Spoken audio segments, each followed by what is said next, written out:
Okay, all praises to the Most High. Well, today's class, unfortunately, because Cap is sick, today's class will be titled The Spirit of Jealousy and Competition.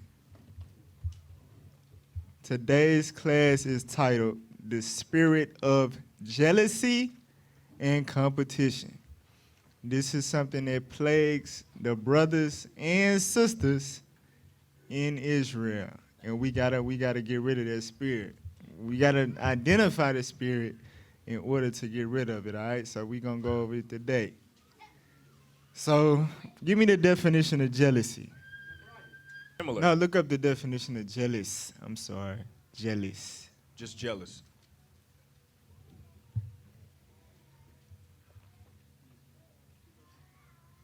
Jealous. Feeling or showing envy for someone of their achievements and advantages. So when you jealous of somebody, you feel some type of way. The type of way is envy. You feel envy because of their achievements and advantages that they have. Look up envy. Because when you jealous, you feeling or showing envy. Envy. A feeling of discontented or resentful longing aroused by someone else's possessions, qualities, or luck. Read it again. A feeling of discontented. So when you discontented, what does that mean? It means you're not satisfied with your talent, what you possess. Whatever it is that's in that next person that you don't have, them having it makes you have a feeling of discontentment. Right. Read. Or resentful. Or resentful longing aroused by someone else's possessions, qualities, or luck. So that spirit is aroused or sparked by, so you might not know you have that spirit inside of you until that certain brother or that certain sister get that blessing. You know what I'm saying? Something good happened to them. And you never knew you had that spirit until that happened. That's how it worked. That's how that stuff spring up. All right, from there, give me Ecclesiastes 4, verse 4. The Bible talks about this. So we're going to talk about it. All right, one of the wise leaders in Israel told me, well, he told all of us, you know what I'm saying, but he told me personally, you know what I'm saying, when he came down here, he said, look, y'all got to beware of the spirit of envy. You know what I'm saying? And the reason why is because we're a young camp. You know what I'm saying? For some reason, young people love to compete, try to outdo one another and stuff like that. You know what I'm saying? So we said that's the spirit that we got to look out for. So we're going to address that spirit today. Read what you got. The book of Ecclesiastes, chapter 4 and verse 4. Again, I considered all travail and every right work. And what? And every right work. And every right work. Every good work. Read. For this a man is envied of. And that for this, for every right work, read. A man is envied of his neighbor. That's why people get envied. That's why people become envious of people because of somebody right work. Somebody doing a good thing and then make the next person envious. That's crazy. It's weird. You know what I'm saying? That you doing good can make an evil spirit come on somebody else. That's why I keep reading. This is also vanity and vexation of spirit. It's vanity, meaning it's nonsense, and it's a vexation of spirit. Like, why? What's wrong with you? He ain't doing nothing but what he's supposed to do, and that's making you envious. It's a vexation of spirit, but it is what it is. It happens very often. Go to Genesis 4. Since the beginning of time, this spirit has been around, and it never left. Genesis 4, verse 3. The book of Genesis, chapter 4 and verse 3. And in process of time, it came to pass that Cain brought of the fruit of the ground an offering unto the Lord. And Abel, he also brought of the firstlings of his flock and of the fat thereof. Right, so somebody tell me why, how come, you know what I'm saying, Cain offerings of fruit, you know what I'm saying, wasn't satisfying to the Most High? Somebody tell me why. Soldier, are you?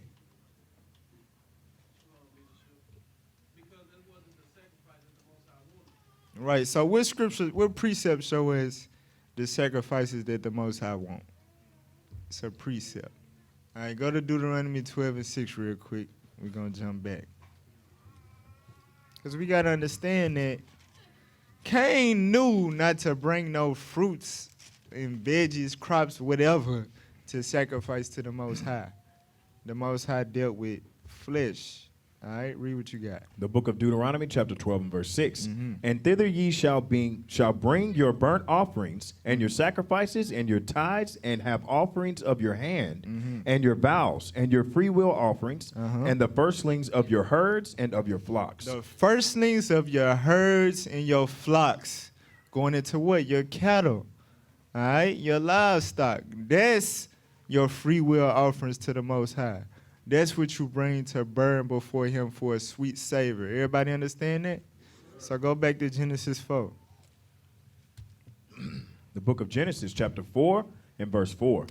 And Abel, he also brought of the firstlings of his flock. So Abel was keeping the commandments. He was applying the scriptures, right?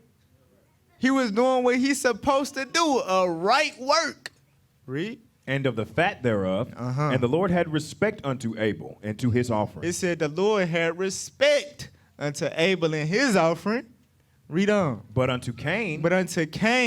And to his offering he had not respect. God did not respect bringing fruits to him for a sacrifice. What would even happen if you burn a fruit? Like, what the hell? That don't make sense, do it? You know what I'm saying? So Cain, his offering did not get any respect from the Most High. Read on. And Cain was very wroth. And Cain was what? Very wroth, and his countenance fell. So why in the hell is he mad when he don't want you? If anybody should be mad, it's the Most High. Because he deal with the firstlings of your flock, not crop. But he mad. He saw the Most High was displeased, and he got mad. That's a spirit that some brothers have when they get corrected. How you the one that did the error to get corrected with the correction coming, you mad? That makes no sense. But that spirit always been around. Read on. Verse 6. And the Lord said unto Cain, Why art thou wroth? And why is thy countenance fallen? Why you mad? Read. If thou do well, shalt thou not be accepted? If you keep the commandments, you do what you're supposed to do, you gonna be all right, right? What's the problem? You knew what you were supposed to do and you didn't do it. So why are you mad for? Read. And if thou doest not well, sin lieth at the door. But if you don't do well, sin lies at the door. If you let that spirit remain in you, it's gonna take over you and consume you. Read. And unto thee shall be his desire, and thou shalt rule over him. Come on. And Cain talked with Abel his brother. And Cain what? Talked with Abel his brother. So after the fact, after the Most High had respect to Abel and his offering, and he didn't have respect to Cain's offering, Cain said, hey, bro, let me holler at you. Read on. And it came to pass, when they were in the field, that Cain rose up against Abel his brother and slew him. Right. So what did Abel do to Cain? Nothing. Abel never did nothing to Cain. Abel kept the commandments. And he got, you know what I'm saying, notoriety from the Most High. He got notoriety from the Most High, and that made Cain angry to the point where he killed his brother. Read on. And the Lord said unto Cain. That's it. Go to Hebrews 11:4. Hebrews 11:4. The book of Hebrews, chapter 11 and verse 4. By faith, Abel offered unto God a more excellent sacrifice than Cain. A more excellent sacrifice than Cain. He offered a better sacrifice than Cain. It was better. Not because he was trying to outdo Cain. He just doing what he supposed to do. A right work. His sacrifice was more excellent than Cain's. Read. By which he obtained witness that he was righteous, God testifying of his gifts, and by it being dead, yet speaketh. Right, so remember, Abel offered a more excellent sacrifice, the firstlings of his flock. Now go to 1 John 3:11.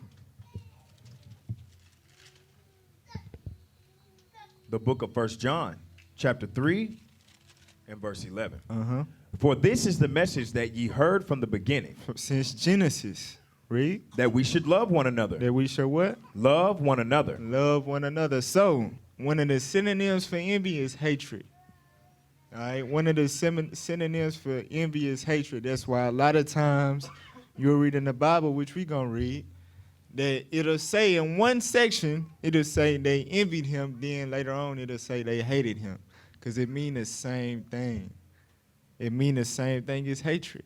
So we heard from the beginning that we should love one another. Verse 12. Not as Cain, who was of the wicked one. So we not supposed to be like Cain, who was of the devil. Read. And slew his brother. And what? And slew his brother. And wherefore slew he him? It said, and wherefore slew he him? Why he slay him? Why did Cain kill his brother? Why did he do that? Read on. Because his own works were evil. Because what? His own works were evil. Because his works was evil. It was not what the Most High commanded him to do. It was against the commandments, against the expectations of the Lord.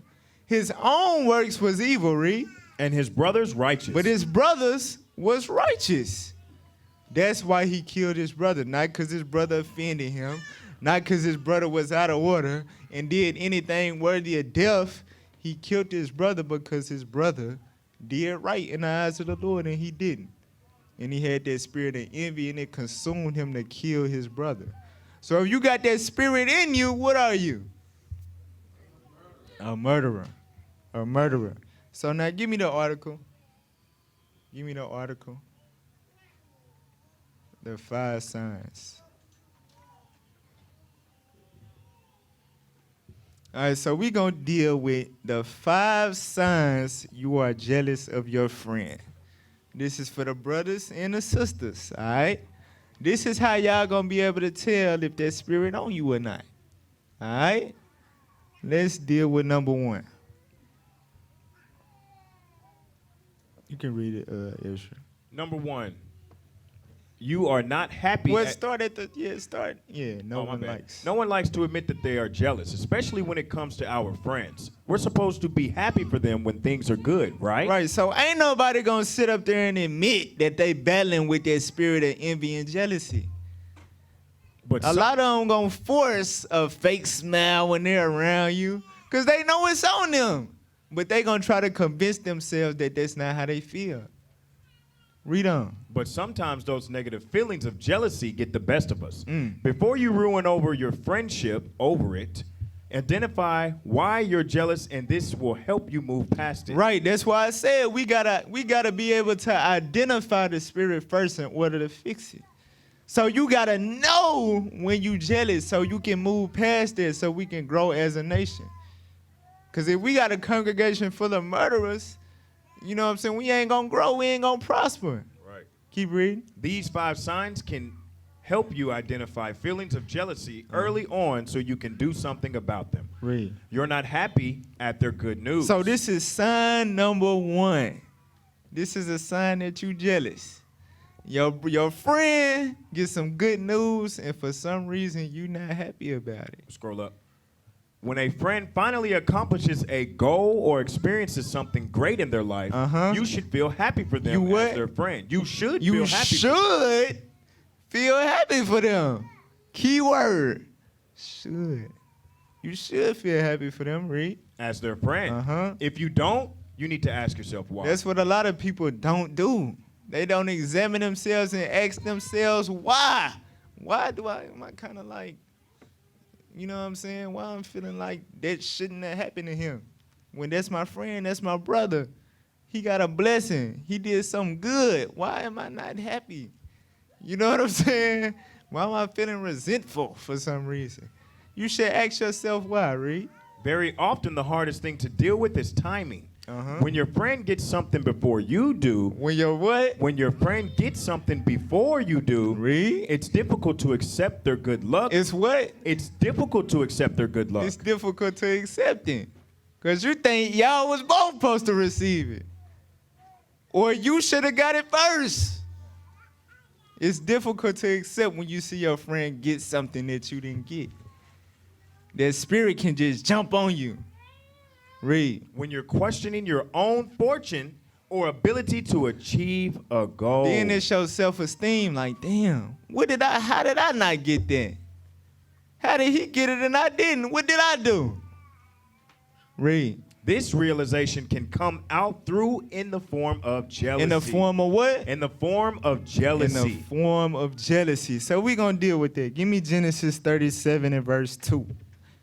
Not happy about your friend's good news.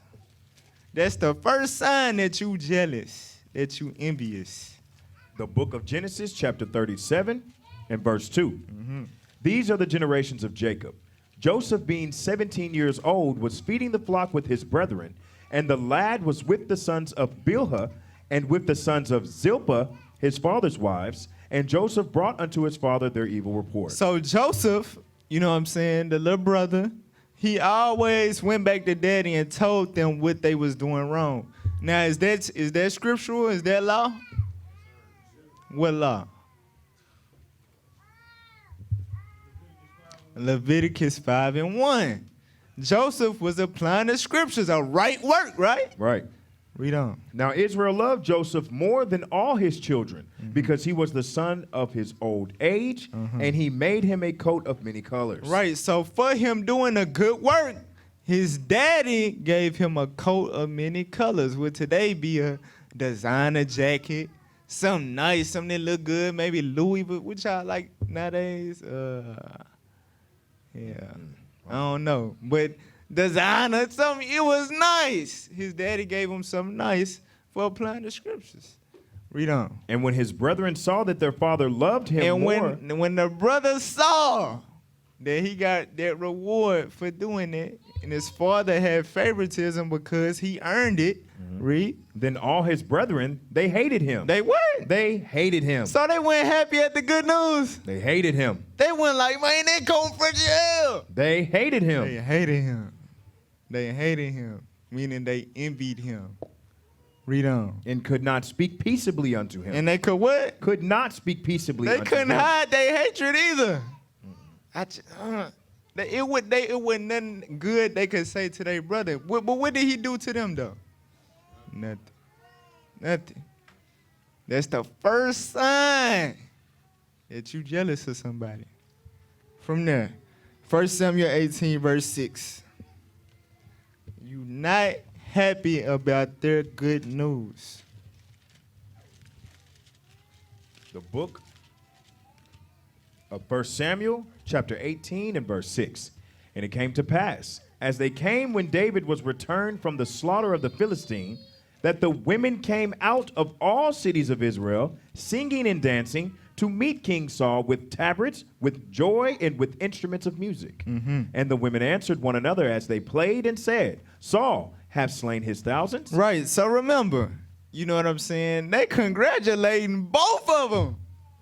You know what I'm saying? Both of them getting the congratulations. Both of them getting the applause. Both of them getting praise. Saul, look, you killed by the thousands. Woo! Saul killed by the thousands. But watch this, read. And David his 10,000. Killed by the 10,000. Woo! See? You know what I'm saying? It feel good, but it's bittersweet. Like, damn. Like, yeah, I do kill. Yeah, I'm a killer, but damn, they think he just better. You know what I'm saying? That's all he can think about. He not thinking about the props he getting, the honor and praise that he getting. All he thinking about is, damn, my brother better than me.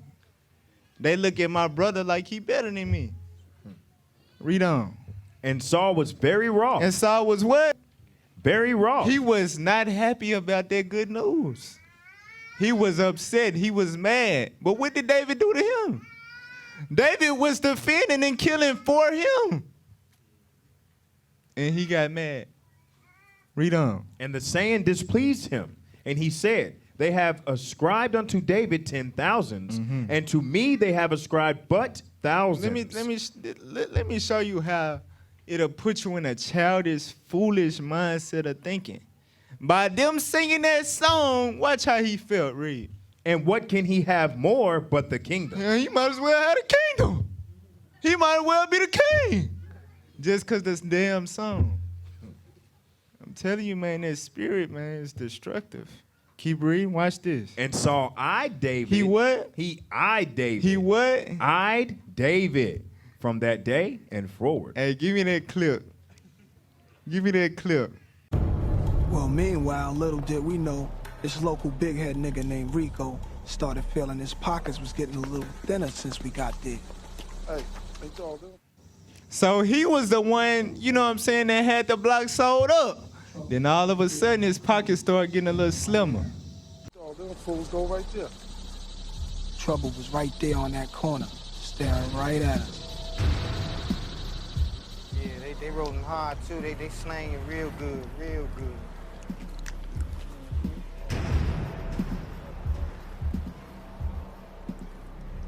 Might have to drop a dime on them niggas. Now look, pause. Y'all know what that mean? Right. That's how low your spirit will get. I'm going to snitch on him and get him thrown in jail for doing the same thing I'm doing. That's some crazy stuff. That's the spirit that'll jump on you. He don't like it. He don't like it. Now, the man ain't do nothing to him. He ain't come and shoot and take over his block or nothing. He was just doing his thing. Everybody said, look, I don't like that. I don't like that. All right, Sirach 14, verse 8. He eyed his brother. Y'all seen how he was looking at that man, right? That damn perm in his head. The book of Sirach, chapter 14 and verse 8. The envious man hath a wicked eye. Right, Saul, Rico. They was jealous. They became jealous of their brother, and they caused them to have a wicked eye. They eyed their brother out of envy. Read. He turneth away his face and despiseth men. I don't like that. I don't like that. Drop a dime on him. Read on. A covetous man's eye Watch this. is not satisfied with his portion. Now, he didn't sit up there and take over the block. He ain't had no more money. His pockets just got a little bit slimmer. But when you got that spirit on you, you ain't sad. You still getting money. You still doing your thing in a carnal sense, and then it's truth. You know what I'm saying? You still, you know what I'm saying, flourishing. You doing good works. But for some reason, your brother getting a little more notoriety, your sister getting a little more notoriety, a little more honor, and you not satisfied with what the Most High gave you. You ain't satisfied with the role, the position that the Most High put you in. That's a covetous, envious, jealous, hateful spirit. A covetous man is not satisfied with his portion, read. And the iniquity of the wicked drieth up his soul. Eventually, the fruits, your works, the fruits of your spirit is going to dry up. And you're going to get to the point like Cain, Saul. You're going to want to kill your brother. You ain't going to stand and be around your brother. You're going to become a real murderer. That's why we got to identify the spirit and get it right and fix it. All right, from there, Genesis 29, verse 15. Now we're going to deal with the women real quick. Yeah, right. Genesis 29 and 15. The book of Genesis, chapter 29 and verse 15. And Laban said unto Jacob, because thou art my brother, shouldest thou therefore serve me for naught? Tell me, what shall thy wages be? Right, so when Jacob fled, you know what I'm saying, he went unto Laban the Syrian and served him. So Laban was like, hey, you know what I'm saying, you ain't finna just serve me for nothing. What you want? What reward do you want for the work you done for me, read? And Laban had two daughters. The name of the elder was Leah. Right, so the oldest daughter, and that was the custom, you supposed to get the oldest daughter. So the eldest daughter was Leah, read. And the name of the younger was Rachel. And the younger sister was Rachel. Watch this, though. Read. Leah was tender-eyed. Leah was tender-eyed. What that mean, y'all? She was tender-eyed. Zeke. She was all right. I guess. I guess. I don't know. If somebody say you a tender-eyed sister, that is not a compliment. It say, Leah was tender-eyed. Read on. Come on. But Rachel was beautiful and well-favored. You see that? They contrary one to the other. Beautiful and well-favored is the opposite of tender-eyed. All right. Line up on line. All right, jump down to verse 30. Verse 30. And he went in also unto Rachel, and he loved also Rachel more than Leah. Right, so Jacob loved Rachel more than Leah. He loved Rachel more than Leah. Even Leah was the one that he had to get first because she was the oldest. But he loved Rachel more than Leah. Why? Because Rachel was fine. Read. And served with him yet 7 other years. To get Rachel, read. And when the Lord saw that Leah was hated. Leah was what? Hated. Right, in the eyes of Jacob. Jacob didn't like her like that because she was tender-eyed. She didn't arouse him like that. Read. He opened her womb, but Rachel was barren. But the Most High saw that he didn't like her, and he made her the only one able to get pregnant. Rachel, the fine one, he couldn't make no babies with her at first. So watch this, chapter 30 and verse 1. Chapter 30 and verse 1. Now remember, Rachel was already the youngest. You know what I'm saying? She wasn't even supposed to be able to get with him anyway. But not only did she get with him, he loved her more than he loved Leah. You know what I'm saying? So she should feel good about that thing, right? But watch this. And when Rachel saw that she bare Jacob no children, Rachel envied her sister. She did what? She envied her sister. She wasn't satisfied with her portion. She wasn't satisfied with the fact that you the favorite, he love you. You the queen. But she started to envy her sister, read. And said unto Jacob, give me children, or else I die. Right, so she tried to blame it on Jacob, like it was Jacob's fault. Give me children, or I'ma die. That's how some brothers say. That's how some brothers and sisters be, man. If I can't get what my brother get, I don't want nothing. If I can't get what my sister get, I'm straight, I don't want it. That's an evil spirit. That's a spirit of envy. Keep reading. And Jacob's anger was kindled against Rachel, and he said, am I in God's stead? Who hath withheld from thee the fruit of thy womb? Right. That ain't my fault. Yeah. Take that up with God. I'm doing the same way I'm doing Rachel, you getting the same outcome. All right? All right, from there, go to Sirach 25, verse 5. Sirach 25, verse 5. See, when it's envy going on with women, it's on a whole nother level. Sirach 25, verse 5. The book of Sirach, chapter 25 and verse 5. Oh, how comely is the wisdom. 26 and 5, I'm sorry. 26, the book of Sirach, verse 5. chapter 26 and verse 5. There be 3 things that mine heart feareth, and for the 4th I was sore afraid. Right, so these 3 things he finna name, you know what I'm saying, he's scared of that. He don't want that to happen. But that 4th, though, something serious. Read. The slander of a city. Right, people slandering the congregation just like we've been seeing over this past year. You know what I'm saying? That's a treacherous thing, Read. The gathering together of an unruly multitude. Same thing. The defectors getting together, you know what I'm saying? Unruly. Ain't no rank. No more rank. We don't believe in that. That's a treacherous thing to see. You ain't seeing nothing but the sheep being scattered. Read on. And a false accusation. And a false, same thing that been going on. All 3 of them, damn, they fall right in line with each other. The slander, gathering together the unruly, and a false accusation.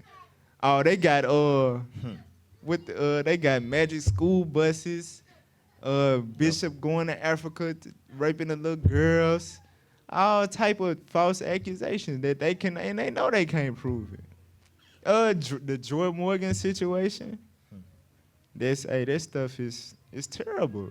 Read on. All these are worse than death. All that is worse than death. But y'all ain't even heard the 4th one, though. Watch this. But a grief of heart and sorrow is a woman that is jealous over another woman. Something worse than all of that is when a sister is jealous over another sister. There's something serious right there. That will really destroy a congregation.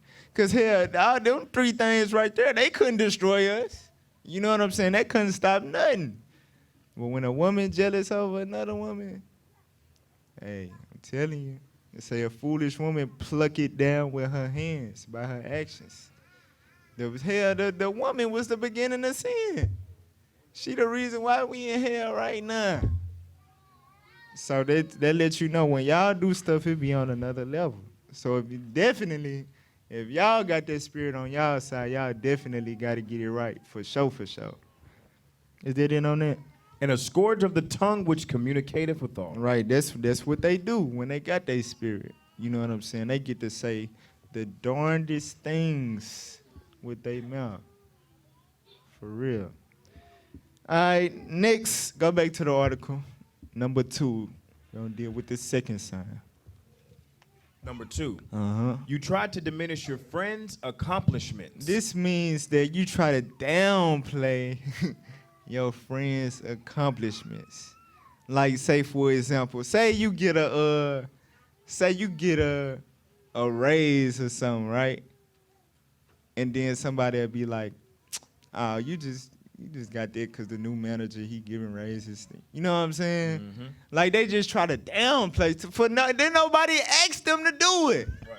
But you just start to downplay, you know what I'm saying, your friend accomplishments when stuff good happened.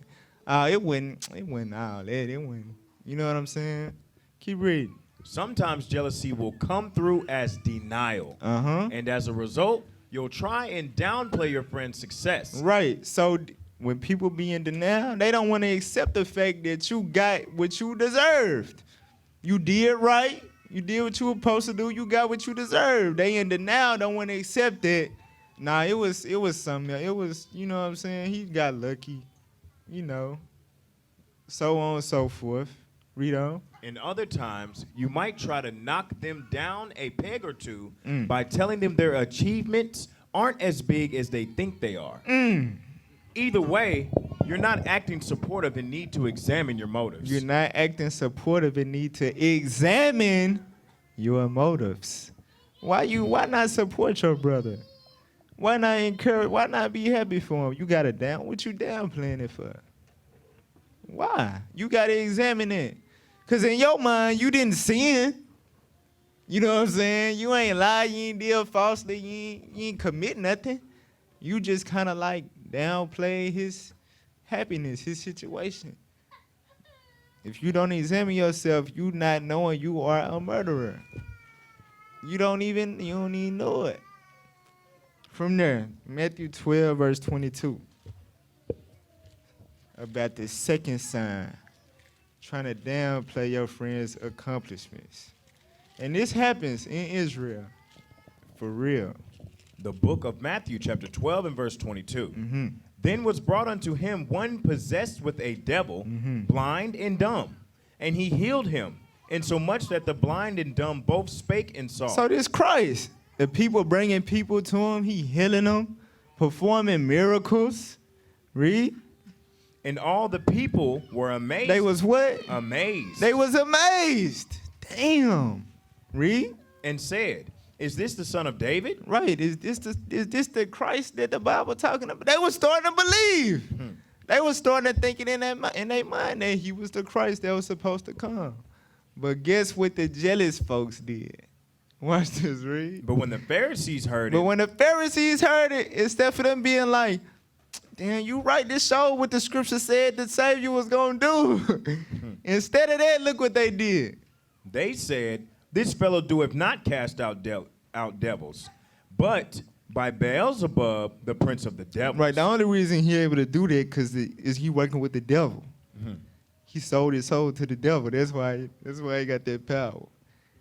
Trying to downplay, he healing the people of your nation. He healing, he bringing restoration to the nation, and you trying to say he the devil? I'm telling you, bruh. That spirit be on some brothers. They just want to downplay your good works for no reason. From there, 1 Corinthians 12, verse 25. If you not in this spirit, You not in the spirit. For some reason, everybody happy for a brother. You that brother off to the side like, yeah, he was all right. He did all right. Watch this. Read what you got. The book of 1 Corinthians chapter 12 and verse 25. That there should be no schism in the body. Schism means division. We ain't supposed to have no divisions in the body. Read. But that the members should have the same care for one another. Watch this. And whether one member suffer, all the members suffer with it. Or one member be honored. If one brother get honor, read. All the members rejoice with it. Everybody supposed to rejoice with him. You win, we all win. That's supposed to be the spirit, but you want to downplay him though. Yeah, whatever. I'll let y'all shalom him, dap him, be happy for him. I'ma just kind of sit over here to the side. You ain't in the spirit. You not in this. You the schism. You the problem. If one member rejoice, we all rejoice with it. For some reason, you don't want to rejoice with your brother, you got the devil on you. You jealous. All right, from there, give me the third. Go back to the article. Give me the third sign. Number 3. You avoid your friend. You do what? You avoid your friend. Start to avoid a brother. Don't want to be around a brother. Come on. Whether on Facebook or in person, you'll go out of your way to avoid talking to your friend. You will go out of your way to avoid talking to that person. Read. You'll dread the thought of listening to their positive stories, so you'll fail to return calls and emails. Right. We all be around. Brother get this. Soon as the brother, we was in the circle having a conversation. Soon as that brother started talking, for some reason, you got to get up and go somewhere else. Just because you don't want to hear him talk. Because you despise his wisdom that he got. And y'all came in at the same time, but you can't bring out what he bring out. Same thing with sisters. Just up and get up for no reason. Read on. Ignoring a friend so you don't have to listen to them talk about the good things going on with them is a rotten thing to do to a friend. That's a what? It's a rotten thing to do to a friend. Even Esau, the devil, knows that. Ignoring a friend because you don't want to listen to the good things he got going. You don't want to hear the blessings he talking about. And you got that's a rotten thing to do. Read. And definitely signifies an element of jealousy. Here are 3 more rotten things. Wait, yeah. All right, from there. Now you good. Go to 1 Samuel 18, verse 10. So you start to avoid that brother, that sister. You start to avoid that brother, that sister. Read what you got. The book of 1 Samuel chapter 18, verse 10. And it came to pass on the morrow that the evil spirit from God came upon Saul. And he prophesied in the midst of the house, and David played with his hand as at other times. Right, so David got the playing on the harp. You know what I'm saying? The good music. Read. And there was a javelin in Saul's hand. Saul had a javelin in his hand, a disc. Read. And Saul cast the javelin, for he said, I will smite David even to the wall with it. And David avoided out of his presence twice. So in his mind, he was going to smite David to the wall with the javelin. But they got up out of there. All right, read. And Saul was afraid of David. So after that, after you see David had the super ninja skills and he avoided the javelin twice, he got scared of the brother. Like, damn, I can't move like that. Read. Because the Lord was with him and was departed from Saul. The spirit left him. Read. Therefore Saul removed him from him. He what? Removed him from him. So David was his armor bearer. You know what I'm saying? The man right next to him at all times to protect him. Nothing wrong doing nothing to the brother but killing for him. And Saul did what? Removed him from him. He removed him from him. That's what we just read in the article. All right, keep reading. And made him his captain over 1,000. And he went out and came in before the people. So get it. You go do your thing somewhere else. You know what I'm saying? I don't want you around me no more. From there, Go to Luke 6:22. So if you on the receiving end, this how you should feel. You know you're doing something right. David ain't thinking like, damn, the king removed me from him. I must got the devil on me. Nah, just because her brother started to do that don't mean that you got the devil on you. That mean they got the devil on them, most likely. Read what you got. The book of Luke, chapter 6 and verse 22. Blessed are ye when men shall hate you, and when they shall separate you from their company. Christ said you blessed when men shall separate you from their company. Because they did the same thing to Christ. You blessed when men start to avoid you. You know what I'm saying? Because they don't want to hear about they don't want to be in your great presence. You ain't doing nothing but provoking them to good works, but in their mind, you know what I'm saying, you shining on them. Oh, you just mad because I'm styling on you. Y'all seen that? Have y'all seen that clip? Hey, I would play that clip. It was a rap battle, and the dude said, oh, you just mad because I'm styling on you. That's all he said. He didn't say your mama a bee, I'm going to kill your daddy, and nothing like that. He said, oh, you just mad because I'm styling on you. And dude knocked him out, smooth out. Knocked his hat off his head. For real. Because he was mad, he was styling on him. He really was, man. Hey, keep reading. And shall reproach you, and cast out your name as evil for the Son of Man's sake. Right, they gonna start to try to make up stuff about you, try to make it seem like you ain't who you say you is, even though you might not even say you nobody. Everybody else, you ain't who they say you is. You know what I'm saying? That's that spirit, that evil spirit that get on people. From there, 2 Maccabees 14:24. If you in the spirit of Christ, you really love your brother, this how you gonna be. This how you know if you avoiding your brother, you are out of the spirit. You are Satan walking with two legs. The book of 2 Maccabees, chapter 14 and verse 24. Verse 24. And he would not willingly have Judas out of his sight, for he loved the man from his heart. Right, so when this brother, way he loved his brother, he said, if it's absolutely no reason not to, I don't want you out my sight. That's how we supposed to be with our brothers. You supposed to love your brother to the point where, you know what I'm saying, you come over my house, hey, bro, nah, look, 30 more minutes. 45 more minutes. Y'all remember I used to have them soldiers meeting at my house? I ain't never want brothers to leave. You know what I'm saying? For real. But nah, but look, I ain't never begged nobody to stay, but I kind of be like, damn, there they go.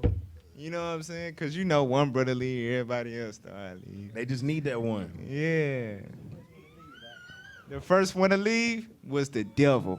No, I'm just playing. I don't know who it was, though.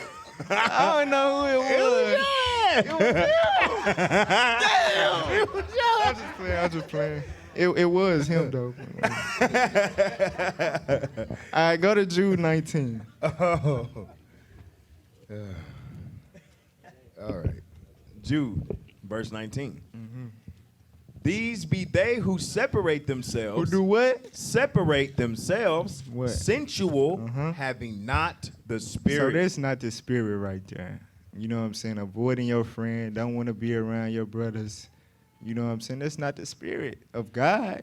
You got the spirit of jealousy on you. All right, so from there, let's go back to the article, sign number 4. Number 4, you're more clingy with your friends. So on the flip side, you got that person that show their jealousy by avoiding a friend. Then you got this person who want to be around a person more. This is interesting, right? You become more clingy with the person you jealous of. Let's see, read. The opposite of avoidance in friendship is clinginess, but both can originate from the same jealous feelings. In this instance, instead of running from a friend, you're afraid to leave their side. This type of behavior happens when someone makes new friends. When someone make a new friend. And you're afraid they will leave your friendship in favor of another one. You might That happens in this truth. That happens in this truth. Brother come in, He wearing down your doorstep, trying to get the wisdom. Sister always calling, asking questions. That friend you was close to, talking to all the time, all of a sudden they get that feeling like, damn, he just now knowing this brother, and he always talking to this brother. So either they start to avoid you, or they become more clingy with you. Read. You might become clingy out of fear. Another time this can occur is when you're jealous. Is when you're so jealous. Watch this. You're looking for gossip to spread to someone else. You what? You're looking for gossip to spread to someone else. You just waiting. You want to be around them so you can catch them doing something they ain't supposed to be doing. You want to catch that person slipping. That happens a lot. That we witnessed that with the whole Bezalel and all of that.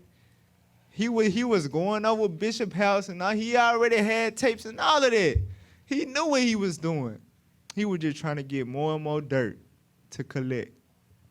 This happens, right? So you hang out more with your friend just so you can have more to trash talk about later on. Now let's see. Is this just Esau wisdom in the article, or is this in the Bible?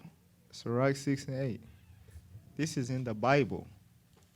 You hang out more with your friend just so you can have more to trash talk about later on. Watch this. The book of Sirach, chapter 6 and verse 8. For some man is a friend for his own occasion, and will not abide in the day of thy trouble. He ain't gonna stand by your side when you're going through it, read. And there is a friend who being turned to enmity You end up turning into your enemy. and strife will discover thy reproach. He will what? Discover thy reproach. Meaning he was beside you, he was with you, you did something, and he recorded it. He had it in his memory. He stored it up just to bring it out whenever y'all wasn't friends no more, to expose you. This is a friend. This is a type of friend that'll be your friend. He just waiting on that moment to catch you doing something wicked, just to put it out there when it's all said and done. Go to chapter 37 and verse 10. So you having that wisdom, you gotta be able to discern that. If a brother always trying to catch you slipping, trying to, you know what I'm saying? This is what God said.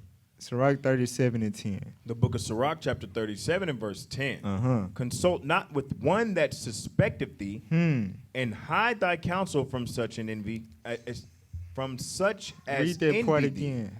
And hide thy counsel from such as envy thee. So if you know, you just feel the vibe like somebody jealous of you and envious of you, don't sit up there and spend one-on-one time, y'all chopping it up, you telling them secrets. That's what women like to do. Tell each other secrets and stuff. Yeah, man, look, y'all gotta, hey, right.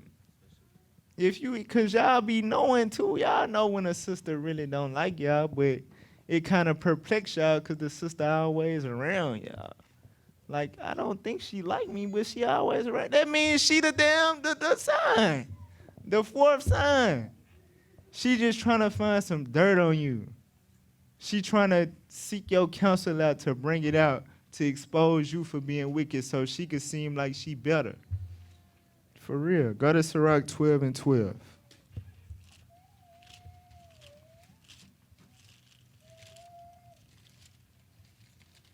The book of Sirach, chapter 12 and verse 12. Set him not by thee, lest when he hath overthrown thee, he stand up in thy place, neither let him sit at thy right hand. Neither let him what? Sit at thy right hand. Right, so why God have to warn you about not letting somebody sit at your right hand? Because this enemy is not making himself obvious as an enemy. He's trying to disguise himself as your friend. He wants your position. He wants your seat. He wants your spot. She wants your seat. She wants your spot. That's the only reason why she around you. She waiting on an opportunity to overthrow you. Read. And thou at the last remember my words and be pricked therewith. So after this class, don't say I ain't want you. Alright? From there, go back to the article. The fifth sign. Now we gonna deal with the spirit of competition. Number 5. You feel the need to compete with your friend. You what? You feel the need to compete with your friend. This is the 5th sign that you are jealous. You feel the need to compete with your friend. Nobody told you, nobody asked you, you just feel the need to compete with your friend, with your brother, with your sister. Read. You know you're feeling jealous when you run right out to beat your friend's record or top their achievement. Perhaps you think that by doing more than your friend is doing, you'll eliminate your feelings of jealousy. Right, that's you trying to fight the jealous spirit.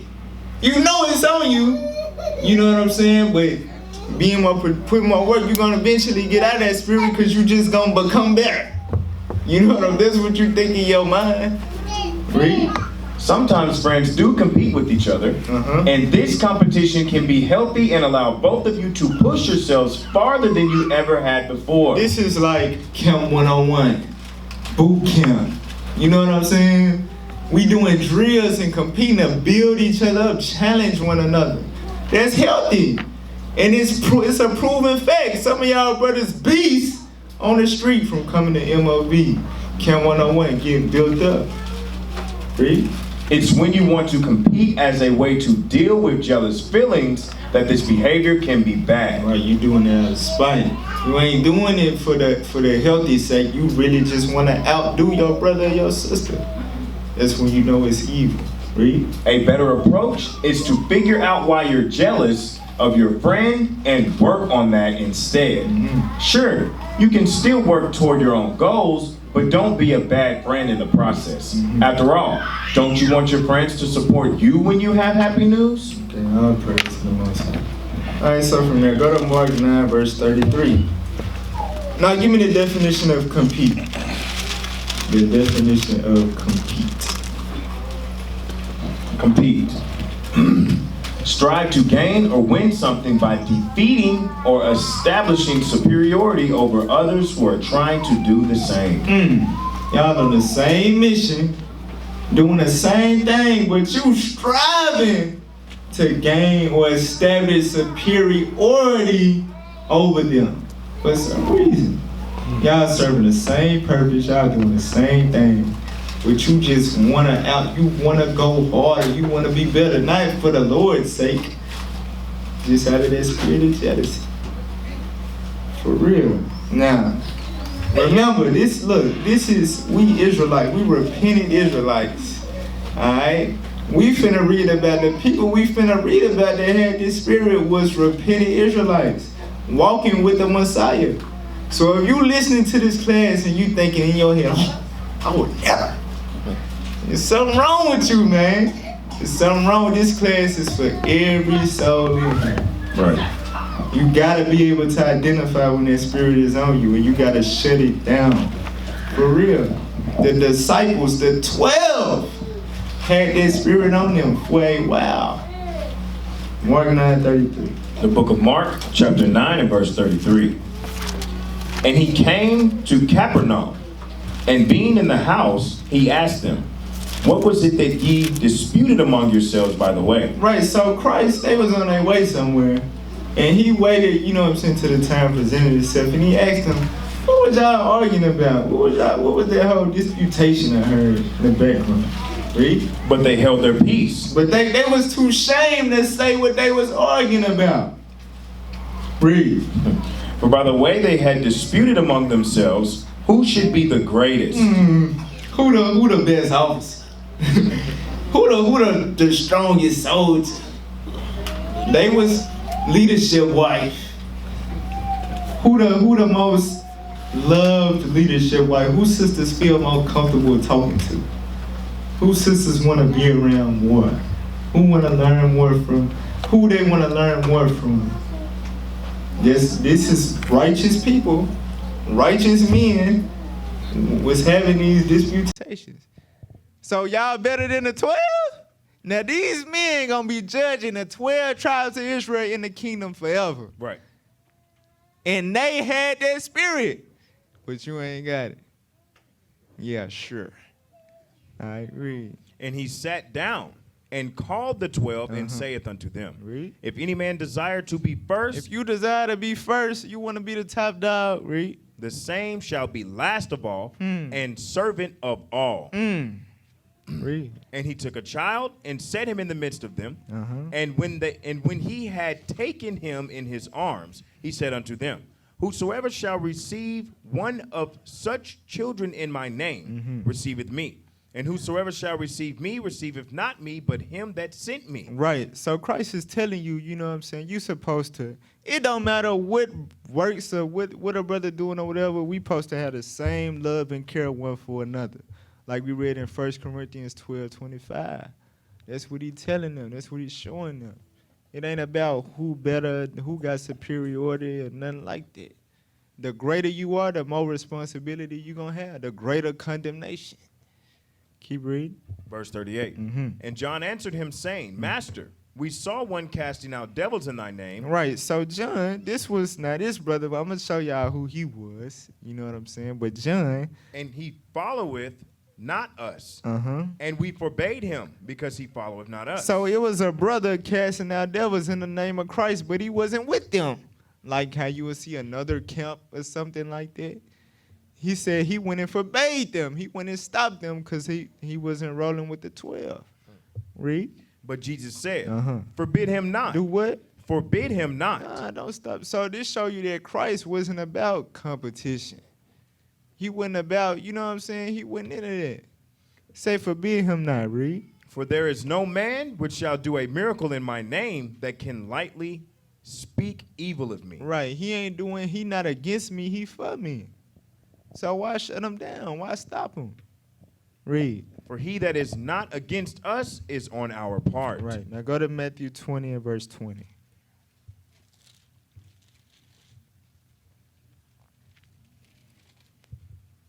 The book of Matthew, chapter 20 and verse 20. Then came to him the mother of Zebedee's children, with her sons worshiping him and desiring a certain thing of him. Right. So the son of Zebedee is John and James. All right. The sons of thunder. They mama came to Christ trying to make something happen. Read. And he said unto her, what wilt thou? She saith unto him, grant that these my two sons may sit, the one on thy right hand and the other on the left in the kingdom, in thy kingdom. Right. So, okay, she coming out, you know, this the woman, this the mama. You know what I'm saying? Okay, she coming with some foolishness. But we just read earlier, you know what I'm saying, they had that discussion amongst themselves. So, obviously, okay, they could have shut their mama down before she even came to Christ with that. But they slick wanted it, though. You know what I'm saying? They wouldn't have had no problem being the top two men sitting on the side of Christ. You know what I'm saying? Well, watch what Christ's response was. Read. And he said unto her, what wilt thou? She saith unto him, grant these my two sons may sit, the one on thy right hand and the other on the left in thy kingdom. But Jesus answered and said, ye know not what ye ask. You don't know what you asking for. Read. Are ye able to drink of the cup that I shall drink of, and to be baptized with the baptism that I am baptized with? What do that mean? Somebody explain it to me. What does that mean? Meaning the closer you is to me, the more higher you is in my sight, the more, you know what I'm saying, what's the word? Persecution. The more persecution is going to happen to you. You're going to be put to death. You want to get put to death? Like, I'm going to get put to death. You sure that's what you want to do? Read. They say unto him, we are able.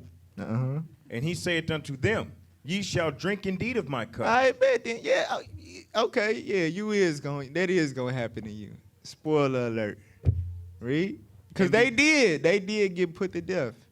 Acts 12 and 1 show you. You know what I'm saying? James got put to death. John was exiled on the island of Patmos. You know what I'm saying? It happened.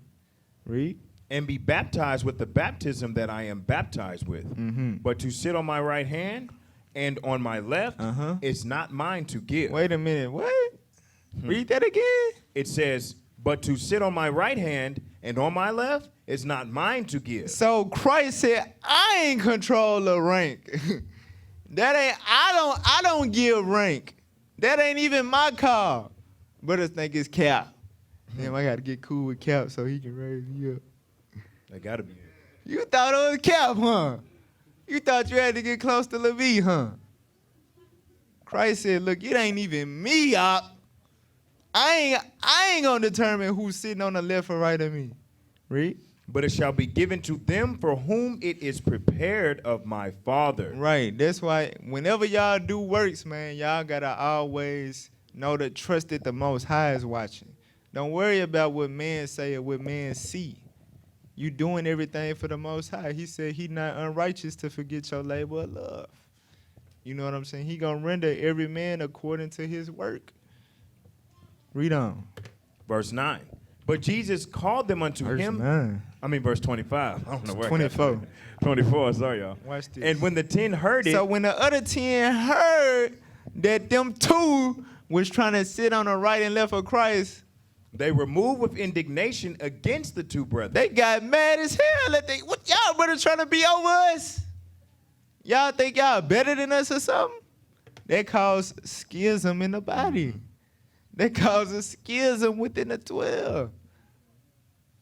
Y'all gotta understand that, man. For real. Read on. But Jesus called them unto him and said, Ye know that the princes of the Gentiles exercise dominion over them. Right, like at y'all jobs. You know what I'm saying? That you got a boss. What y'all gotta realize is he not the boss. Cap not the boss. Bishop, we not bosses. Ain't no bosses in Israel. We leaders. We leaders, period. We not bosses. In the world, at your job, you got a boss that just sit back and don't do a damn thing, let you do all the work, and fire you whenever you get ready. A real leader gonna show you how to do the work. He gonna be that example. That's what Christ did. He didn't come on the earth and tell the 12, go do all this and do that, and just sat back. Nah, he went and showed them how to do it. He led the example. Read on. And they that are great exercise authority upon them. So when you brothers get raised up, when you sisters become leadership wives, that don't mean it's time to be exercising authority. Can't wait to exercise authority over brother.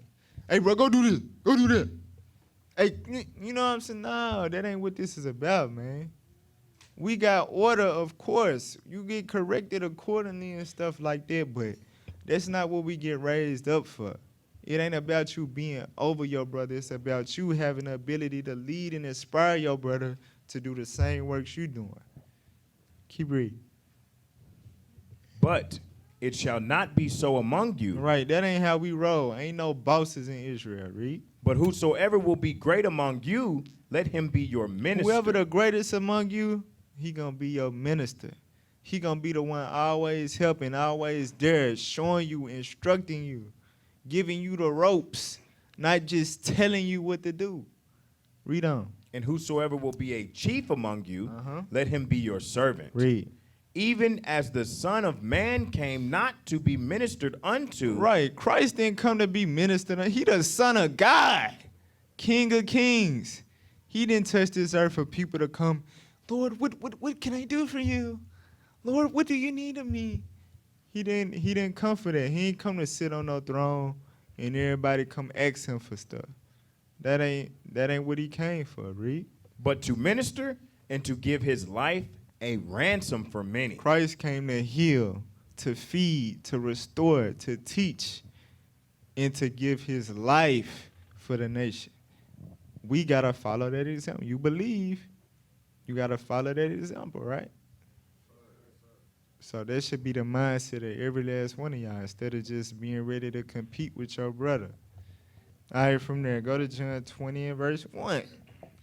They still had little competitions and stuff, though. After all the speeches, even after this class, it's the spirit still going to be there because of what? Denial. Denial. Nah, that ain't me. I do not feel like that. I don't feel like that. All right. John 20, verse 1. The book of John, chapter 20 and verse 1. The first day of the week cometh Mary Magdalene early when it was yet dark unto the sepulchre, and seeth the stone taken away from the sepulchre. Then she runneth and cometh to Simon Peter and to the other disciple whom Jesus All loved, right, so she came to these two men, 2 of the 12, read. and saith unto them, They have taken away the Lord out of the sepulchre, and we know not where they have laid him. Right, we don't know where Christ's body is. So, remember, y'all know who Peter is, right? You know what I'm saying? When you read the scriptures, it seemed like he the chief man because he was the mouthpiece. You know what I'm saying? He was always at the forefront. But then you had the other disciple was the one that Jesus loved. These two, they had their little secret little thing going on. Watch this, read. Peter therefore went forth, and that other disciple, and came to the sepulchre. Right, so they went to the sepulchre together, read. So they ran both together. Watch this. And the other disciple did outrun Peter. Why are you trying to outrun? I'm trying to get there first. Racing to the damn grave site. Nah, he gonna know I care more. I'm trying to get there first. That's what they thinking in their mind. Trying to outrun the brother. These is spiritual men, the 12. But y'all ain't like that though. Okay, read. And came first to the sepulchre. Right, he made sure he came first. Read. And he stooping down and looking in, saw the linen clothes lying, yet went he not in. Watch this. Then cometh Simon Peter following him, and went into the sepulchre, and seeth the linen clothes lie. Right, so Peter went on in there. You know what I'm saying? Oh, you beat me just to not go in? Look, watch this. You know what I'm saying? They had their own little secret competition going on, man. Go to John chapter 21, verse 20. John chapter 21, verse 20. This after Christ's resurrection. He giving them a little farewell speech or whatever. And watch what's on Peter's mind. Read what you got. The book of John, chapter 21 and verse 20. Then Peter, turning about, seeth the disciple whom Jesus loved, following, which also leaned on his breast at supper, and said, Lord, which is he that betrayeth thee? Right, so think about it. Now, Christ said one of them was going to betray him, right? But Peter, notice who he looking at when he bring it up. He wanted to be the brother that Jesus loved because he wanted seed. He wanted to be in that position. You know what I'm saying? He wanted that to be him, so he wanted that brother to be the one that betrayed Christ. But it wasn't.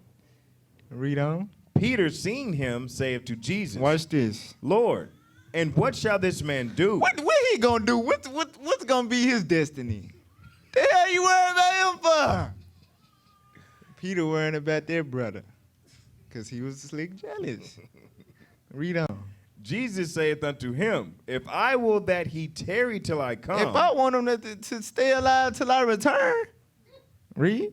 What is that to thee? The hell they gotta do with you? What you worry about it for? This is how Christ talked to his disciples. So hey, I ain't gonna say that. But hey, Right. all praise to the Most High. Right. He said, what is that to you? What they got to do with you? What you worry about it for? Read. Follow thou me. Follow down me. That's all you need to be worried about, following me. Read verse 24. Verse 24. This is the disciple which testifieth of these things. Right, so this brother wrote this whole book in third person. It's John, the author. He's saying, I'm the disciple that Jesus said he loved. Read. And wrote these things. And we know that his testimony is true. Right, so Peter and John, the disciple who he loved, they had a little, you know what I'm saying? They was always going at it on who was the greatest disciple. You know what I'm saying? Go to 2 Corinthians 10, verse 12. Let's see what they wise. Was they in the spirit for doing that? Was that wisdom? 2 Corinthians 10 and 12. The book of 2 Corinthians, chapter 10 and verse 12. For we dare not make ourselves of the number or compare ourselves with some that commend themselves. But they, measuring themselves by themselves. Right, meaning you measure your works according to the next brother. Oh, he doing this and this, so all I got to do is this to seem like I'm this. You know what I'm saying? Oh, he an officer 10, and he over this much, so I gotta be over that much and a little more, and I'm gonna be, nah. It say measuring themselves by themselves, read. And comparing themselves. And doing what? Comparing themselves. And doing what? Comparing themselves. Comparing themselves, read. Amongst themselves are not wise. That is not wise. That is very foolish and childish and evil and wicked. So don't do that. Don't be sitting around trying to compare who better, who greater. And no, we all doing the same mission. Christ said, follow thou me. We all just trying to get the kingdom. We should want to help one another. You know what I'm saying? 1 Maccabees chapter 5. 1 Maccabees 5:17. The book of 1 Maccabees, chapter 5 and verse 17.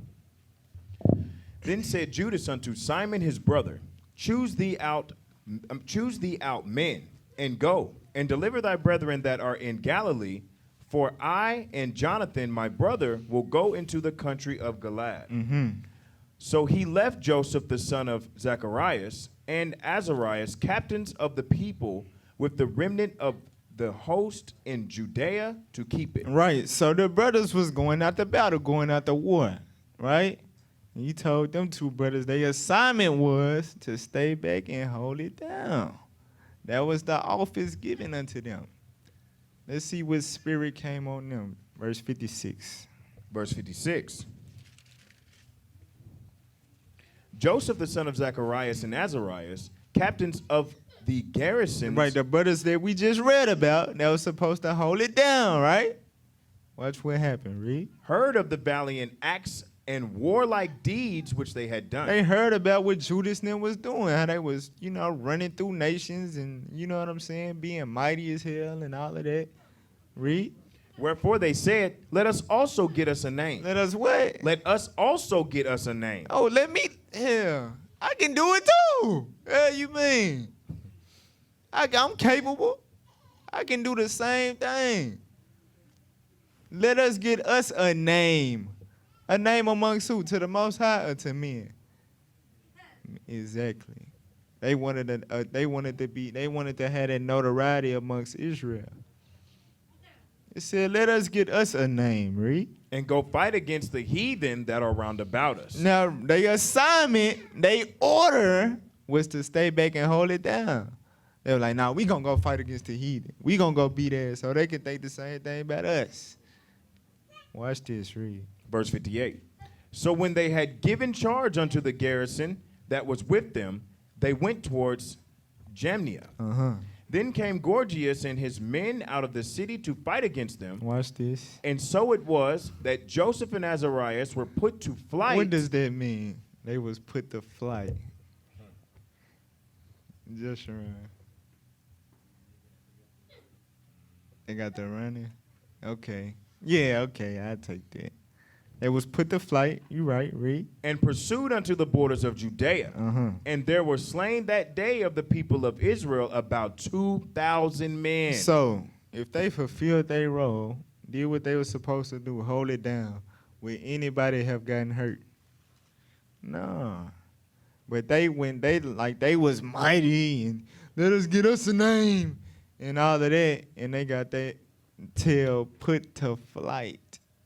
And they got 2,000 brothers killed. There's blood on their hands. You know what I'm saying? Read on. Thus was there a great overthrow among the children of Israel, because they were not obedient unto Judas. Because what? They were not obedient unto Judas. That's another thing too, man. Hey, you brothers, man, look. When y'all get offices, sisters too, you know what I'm saying? Remember the order. You know what I'm saying? It's always checkpoints. It's always a chain of command. You might be over something, just like Officer Zerah. You know what I'm saying? I could be over say I'm over Princess the Kings, and you never see him here. He don't do it or whatever. You know what I'm saying? But in reality, he over me. He got the ultimate say-so in what I can and can't do. That's order. You see what I'm saying? That's how it go. So when you get something, when you get some authority over something, don't think that you can just do your own thing.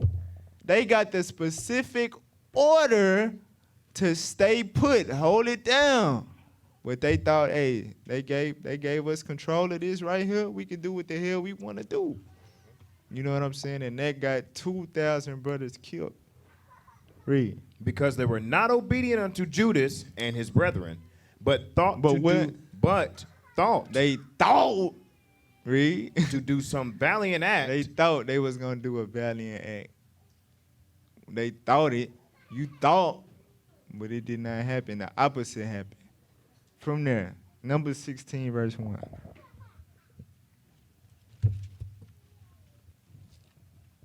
The book of Numbers, chapter 16 and verse 1. Now Korah, the son of Izhar, the son of Kohath, the son of Levi, and Dathan, and Abiram, the sons of Eliab, and on the son of Peleth, sons of Reuben, took men. They what? Took men. They took men. They persuaded. They got in some men's heads. And it's finna show you what they did with those men. Read.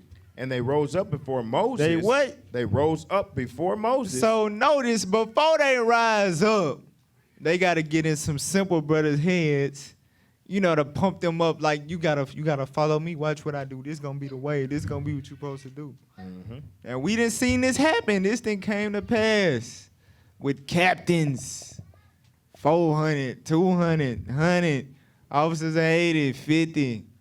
From everywhere, you know what I'm saying? They let foolish brothers get in their head to rise up against leadership. And they got put to flight. Or keep reading, though. And they rose up before Moses with certain of the children of Israel, 250 princes of the assembly. 250 men. So it wasn't that was some work. That didn't just happen in one day, overnight. They was in their ear. They was working on it. You know what I'm saying? Once they got that number they wanted, all right, it's time now. Let's go in. Let's do it. Read. Famous in the congregation. They was what? Famous in the congregation. Men of renown. So these brothers was men of status, men of rank already. But would it say a covetous man's eye is not satisfied with his portion? They was already famous. They had the respect. Right. But they wasn't satisfied with it, though. I want to sit in Moses' seat. He think he's something. Hell, he get mad and he break tables. I wouldn't have did that. He got an anger problem. I ain't, you know what I'm saying? I'm more fit for that spot. Because he be getting mad. I'm telling you, this the type of stuff that was in their mind. Keep reading. And they gathered themselves together against Moses and against Aaron and said unto them, Ye take too much upon you. You taking too much on you. Now remember, we gonna read it later on, but Moses was so humble, man. You know what I'm saying? He did not want to have all that responsibility on him. He begged the Most High to raise up some other brothers to help him. That was the spirit Moses had, but in their mind, because they jealous, Moses, you trying to get the preeminence. If you just trying to make that scene in your mind like a brother got that spirit, you the devil. Something wrong with you. Keep reading. Seeing all the congregation are holy, every one of them, and the Lord is among them. Now look at the foolishness they saying. This the same congregation that every time they got thirsty, they complaining against the Lord, complaining against Moses. Every time they get hungry, complaining against the Lord, complaining against Moses. They was not holy. Moses had to beg the Most High not to kill all of them and start fresh with him. But in their mind, we all holy. Why you won't raise us up? Read. Wherefore then lift you up yourselves above the congregation. Why you lifting up yourself above the congregation? Who lifted Moses up? The Most High. Who they really mad at? Keep reading. Of the Lord. Mm-hmm. And when Moses heard it, he fell upon his face. He couldn't believe it. Like, is you serious? The only reason y'all alive, because I didn't want to lift myself up. Moses could have been like, damn, the Mosesites, that sound good as hell. Moses, I told him, look, I would start all over with you. He could have been like, yeah, man, yeah, that's honorable right there. But he didn't think like that. But that's how they wanted the people to think that he thought. For real. Jump down to verse 31. Verse 31. And it came to pass, as he had made an end of speaking all these words, that the ground clave asunder that was under them. Right, so he gave the people opportunity. Look, you either going to get on this side or you going to get on their side with them. But I'm warning you, the Most High going to expose who not on his side. So the ground clave asunder. This is the first recorded earthquake in history in the Bible. It said the ground clave asunder that was under them. Read. And the earth opened her mouth and swallowed them up, and their houses, and all the men that appertained unto Korah, and all their goods. They and all that appertained to them went down alive into the pit, and the earth closed upon them, and they perished from among the congregation. Just imagine seeing that. Like, they getting swallowed up by the earth. Like, the 1 second you're here and the next second you're gone. In the earth, alive. You know what I'm saying? You ain't get killed and get buried. The earth took you. For real, read. And all Israel that were round about them fled at the cry of them, for they said, lest the earth swallow us up also. So they ran away from where the earthquake was at, thinking they was going to get away. But watch this, read. Verse 35. And there came out a fire from the Lord and consumed the 250 men that offered incense. So them 250 brothers, they joined them to rise up against Moses and tried to run from the earthquake. They judgment, the Most High sent the fire to burn them up. So if you got that spirit of competition on you, you want to outdo, you want to overthrow leadership, you think you more fit, and you roll in that spirit, you see your judgment. You see your judgment. Go to 2 Samuel 15, verse 2.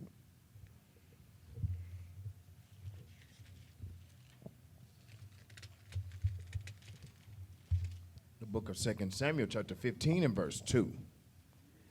And Absalom rose up early and stood beside the way of the gate, and it was so that when any man that had a controversy came to the king for judgment, then Absalom called unto him and said, of what city art thou? And he said, thy servant is of one of the tribes of Israel. So who is Absalom, y'all? He was King David's son. He was the son of the king, meaning he was a what? A prince. All right, so it said, read verse 2 again. Verse 2. And Absalom rose up early and stood beside the way of the gate, and it was so that when any man that had a controversy If anybody had an issue, anybody seeking counsel, read. came to the king for judgment, then Absalom called unto him and So said, hold on, wait. So they coming to the king for judgment. The king for counsel. He said them going to the king, to the leader. He like, no. Let me holler at you. Read. of what city art thou? And he said, thy servant is of one of the tribes of Israel. Watch this. And Absalom said unto him, see, thy matters are good and right, Okay, I know you've seen counsel. Okay.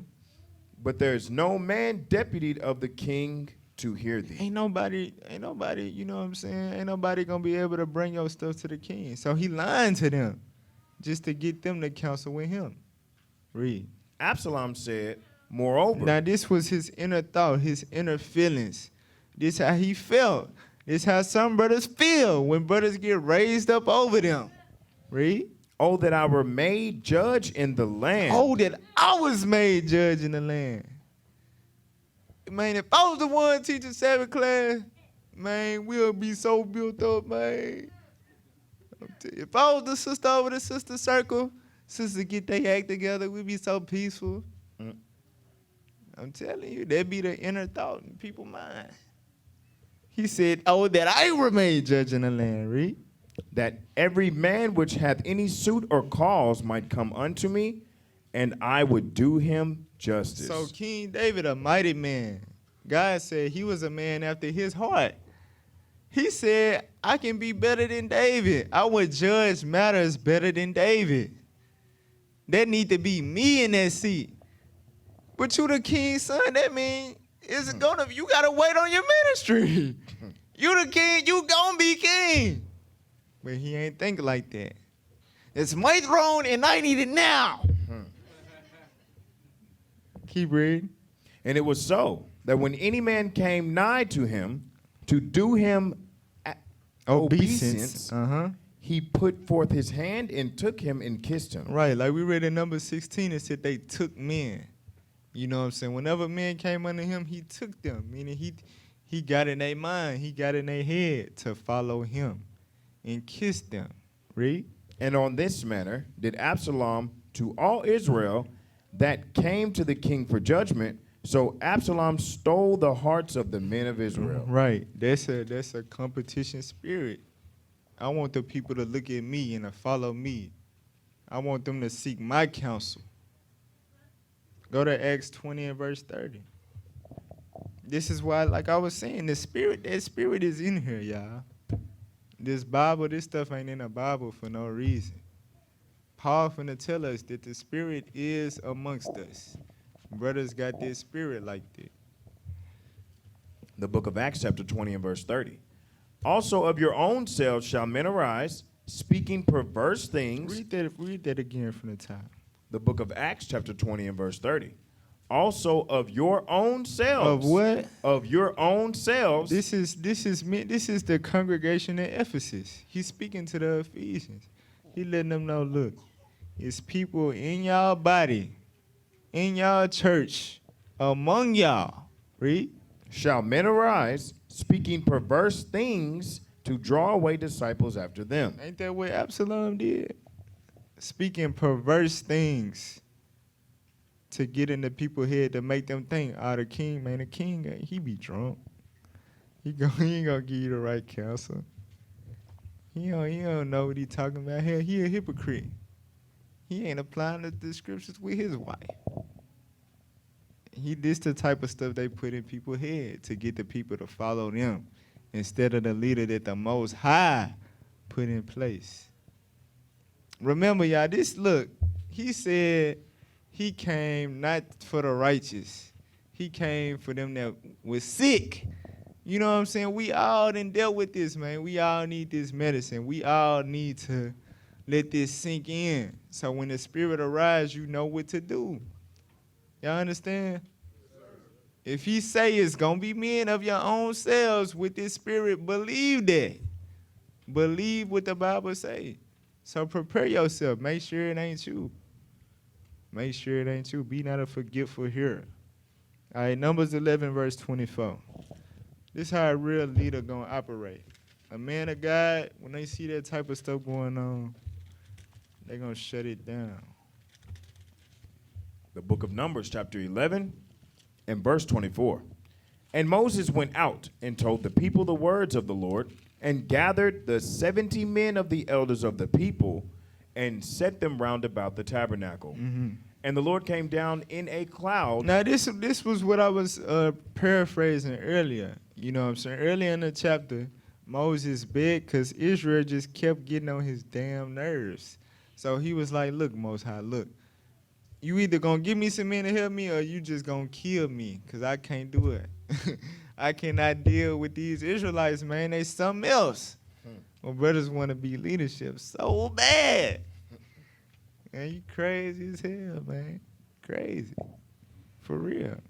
So the Most High said, look, okay, I'm going to take 70 men and I'm going to put your spirit on them. So think about, remember, they just rose up against Moses.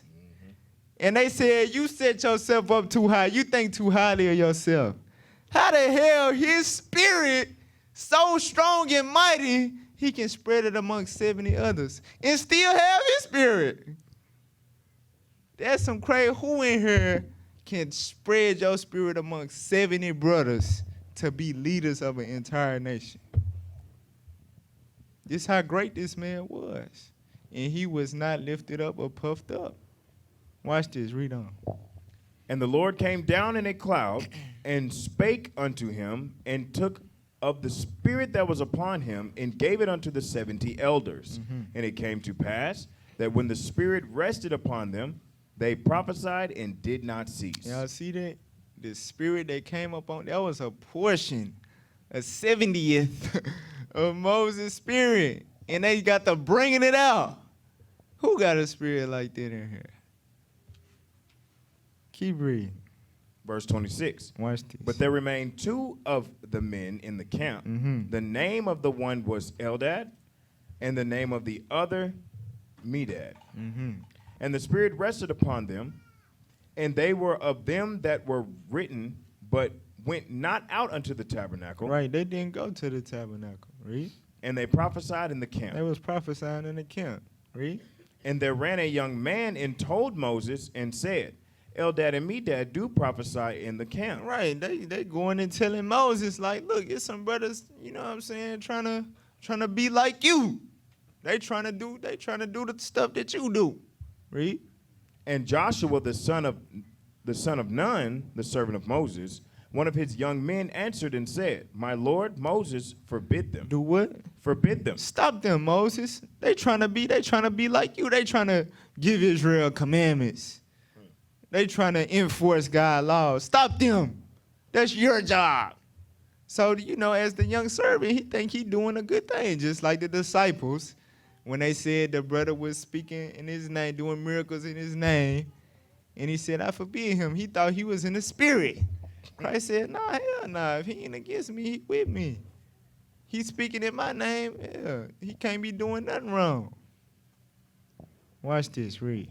And Moses said unto him, Enviest thou for my sake? You envying for my sake? You must think I'm envious or something. You think I'm jealous, Joshua?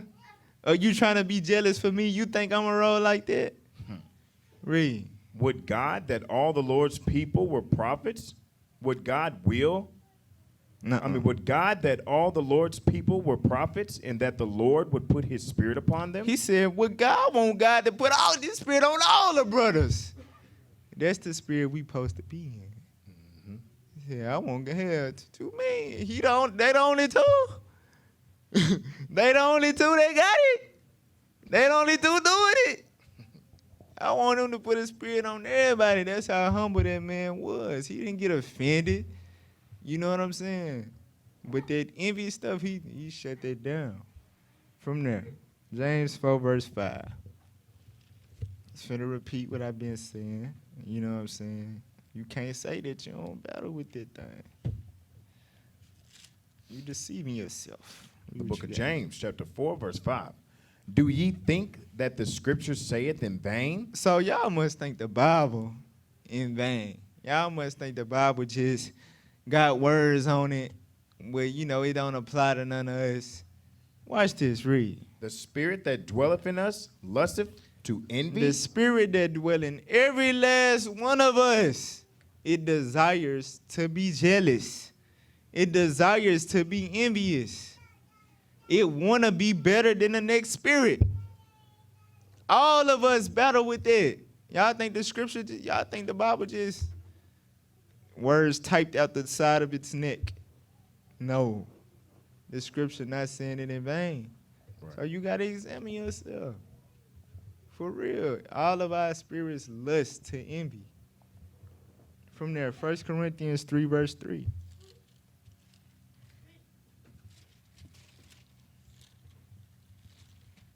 The book of 1 Corinthians, chapter 3, and verse 3. For ye are yet carnal. For whereas there is among you envying and strife and divisions, are ye not carnal and walk as men? Right, that's carnal. That's a worldly spirit, a worldly emotion. In the world, that's how people do. That's why social media is so turned up. Because the next person want more followers than the next person, more likes, more shares, more views.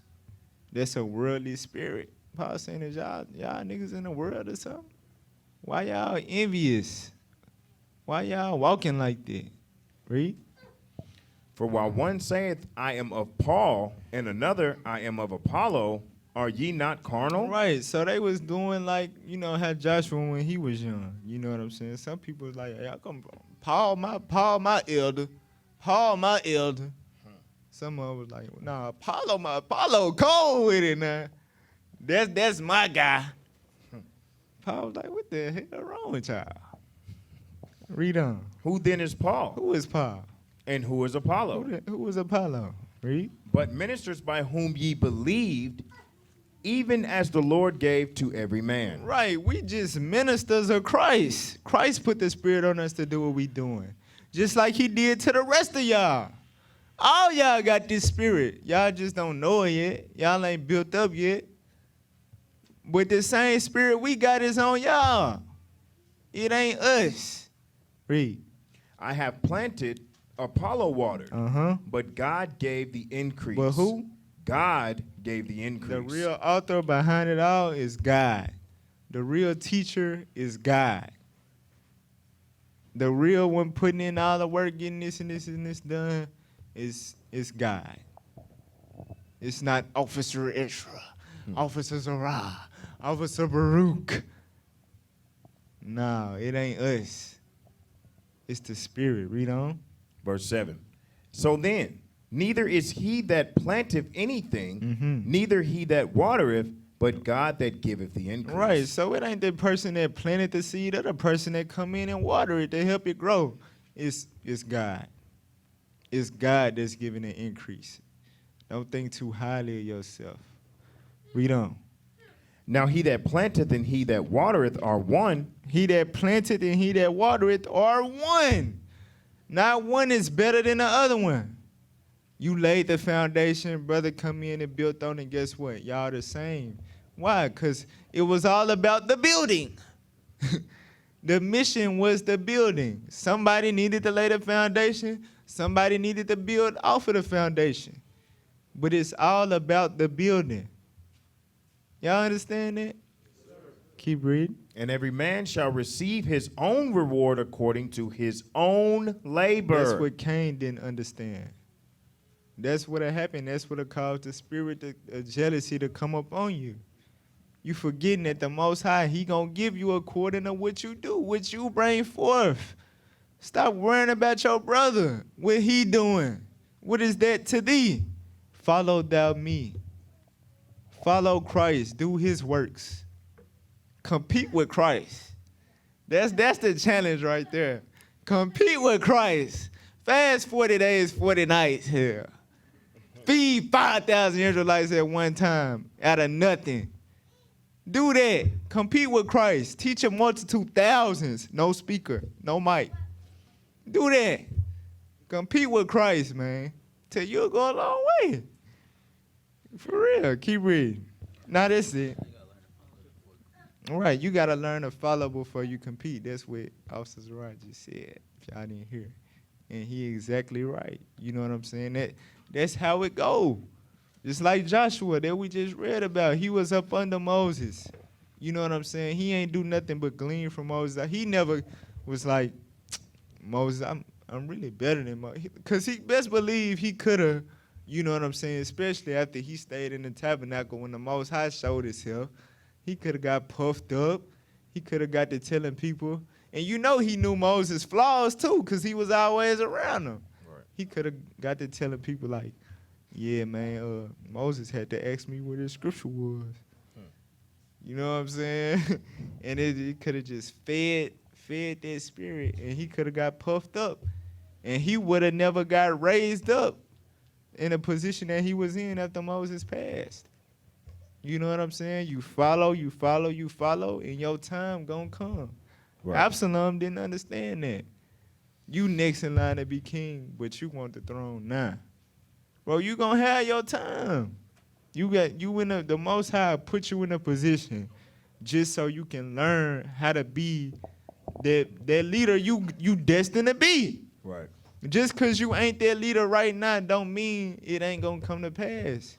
He wants you to learn. He wants you to observe. He wants you to glean from the leaders over you. All right, Galatians 5, verse 26. The book of Galatians, chapter 5 and verse 26. Let us not be desirous of vainglory, provoking one another, envying one another. Read it again.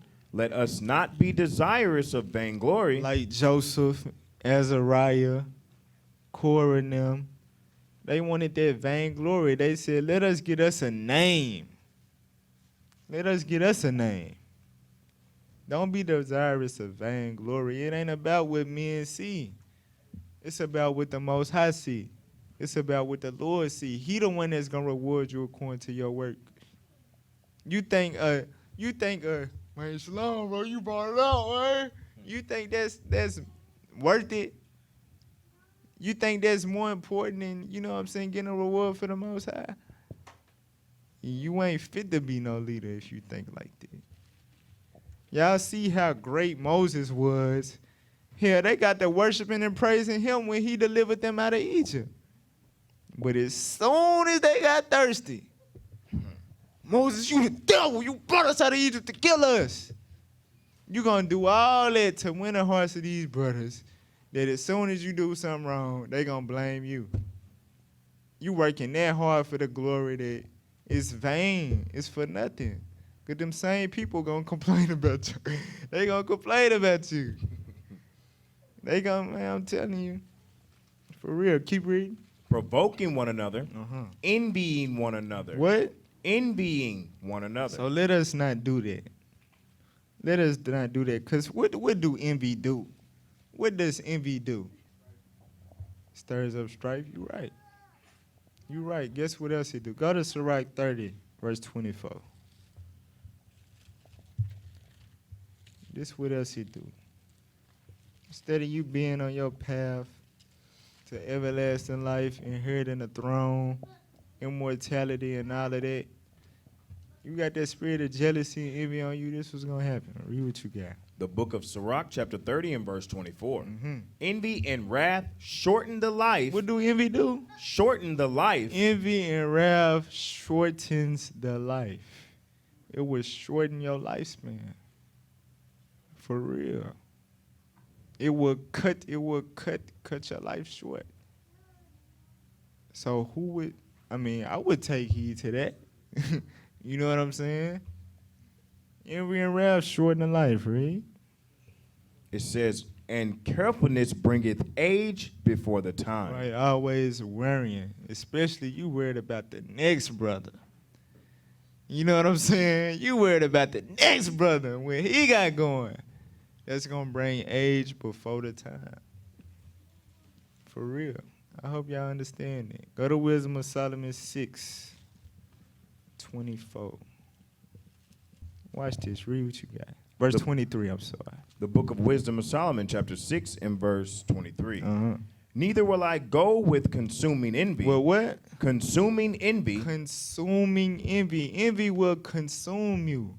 All your good works, your spirit, your knowledge, envy will eat all that up. You will slowly lose wisdom.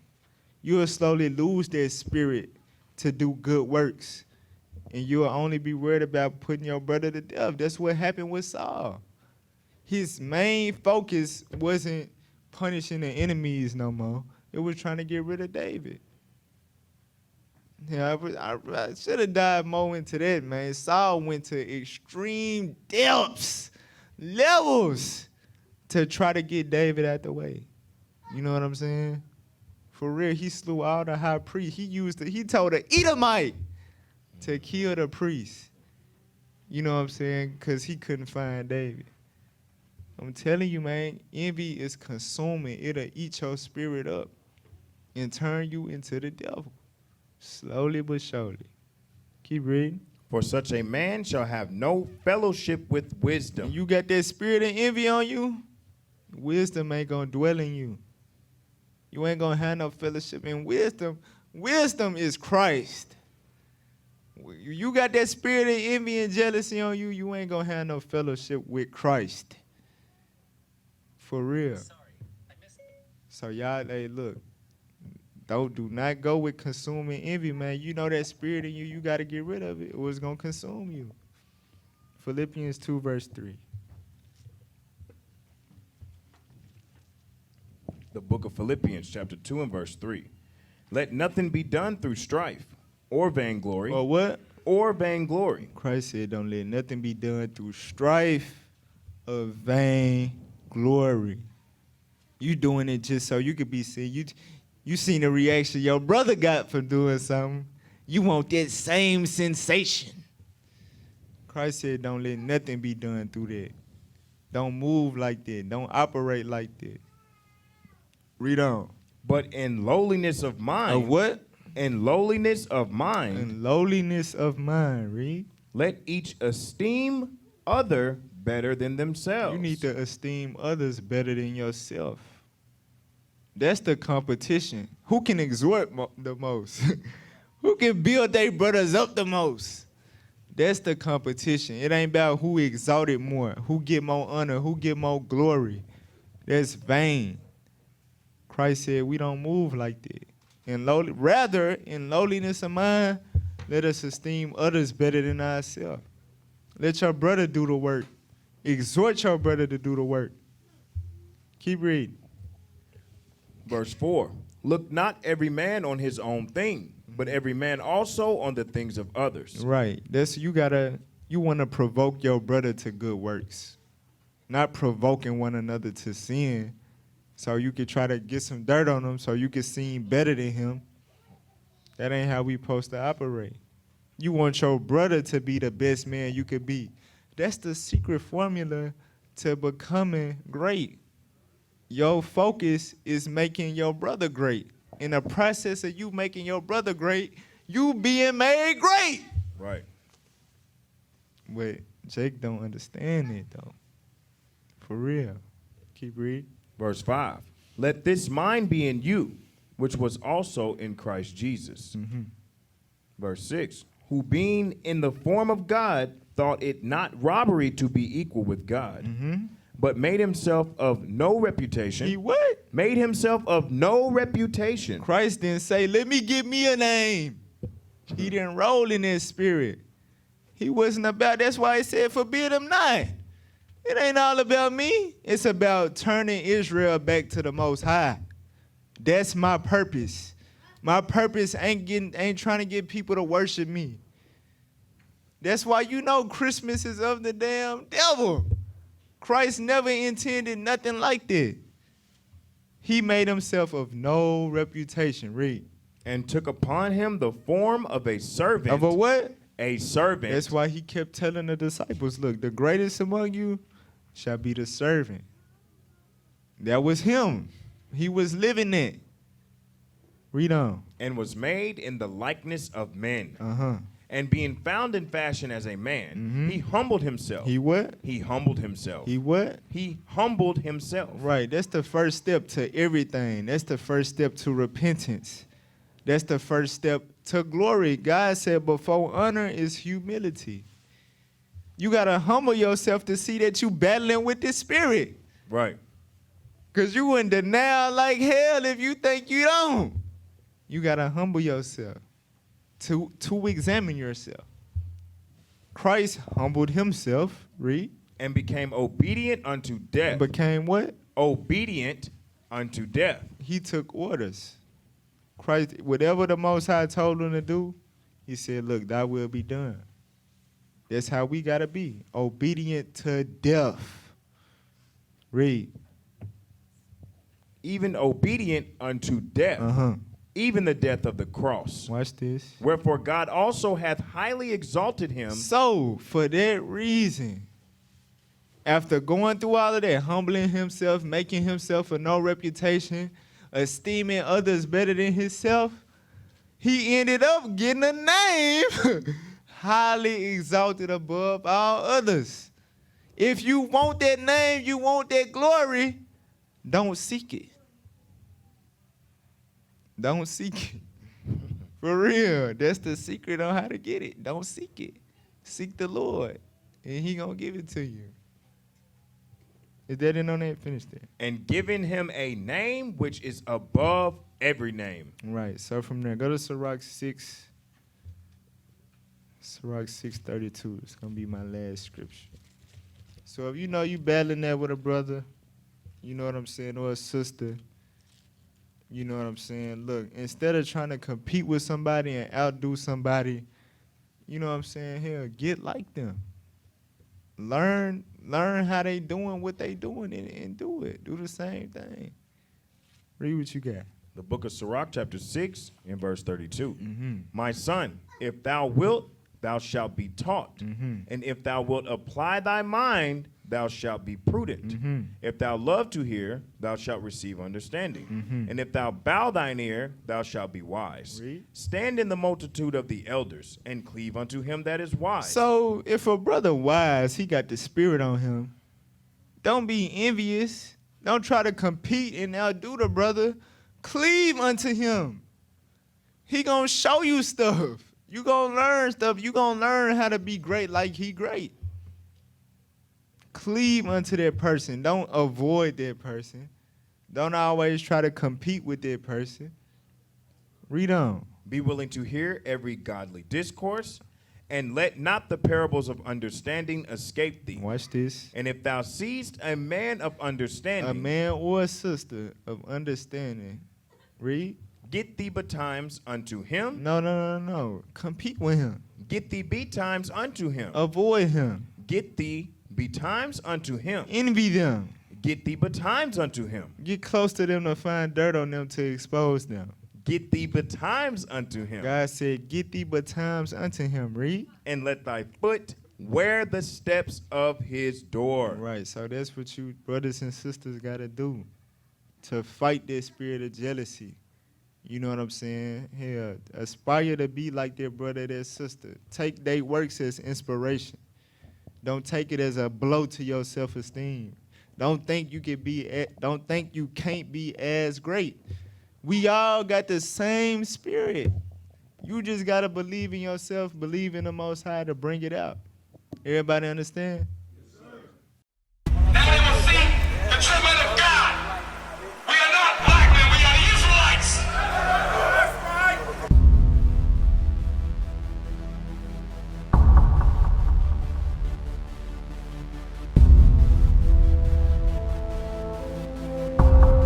Take care of us. Take care of us. And our children too. And our children too. We have repented. We have repented. How about you? How about you? People want to know who's the king. O nation of Israel, it's time to return to the Father.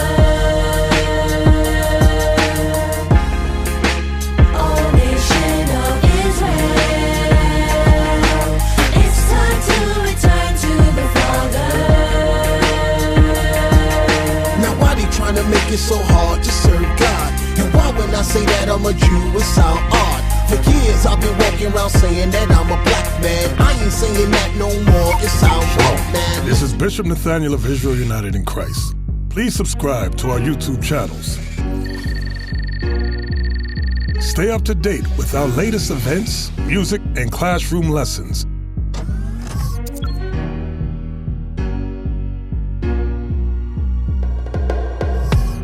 IUIC plans to continue visiting different countries where this gospel has not been preached before. IUIC needs your help in pushing this truth.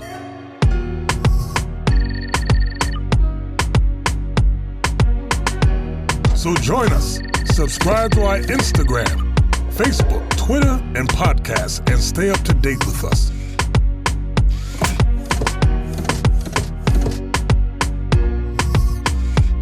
For more information, please visit www.israelunite.org.